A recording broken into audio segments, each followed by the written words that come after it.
इमरान खान की गिरफ्तारी के बाद मैं इस्लामाबाद पहुंचा और सीनियर लीडरशिप के साथ तबादला ख्याल हुआ।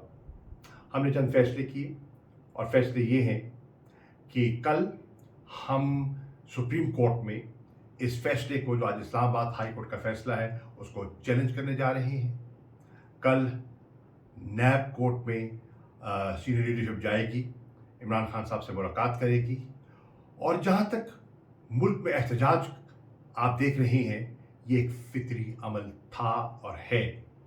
जिस अंदाज में उनके कायद को गिरफ्तार किया गया, साबिक वज़ीर आज़म को, पार्टी के चेयरमैन को, उसका रद्द-ए-अमल फितरी था।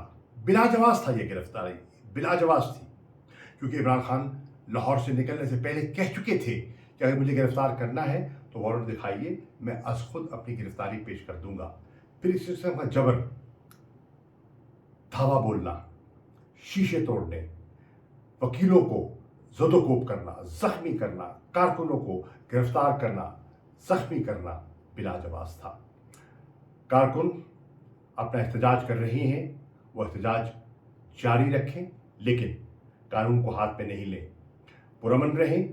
पुरअमन एहतजाज आपका कानूनी आईनी हक है, वो जारी रखें। इमरान खान की रिहाई का मुतालबा मुनासिब और जायज़ मुतालबा है। ये मन घड़त सियासी मुकदमा है, इंतकामी कार्रवाई है और हम सियासी और कानूनी अंदाज में इसका मुकाबला करेंगे।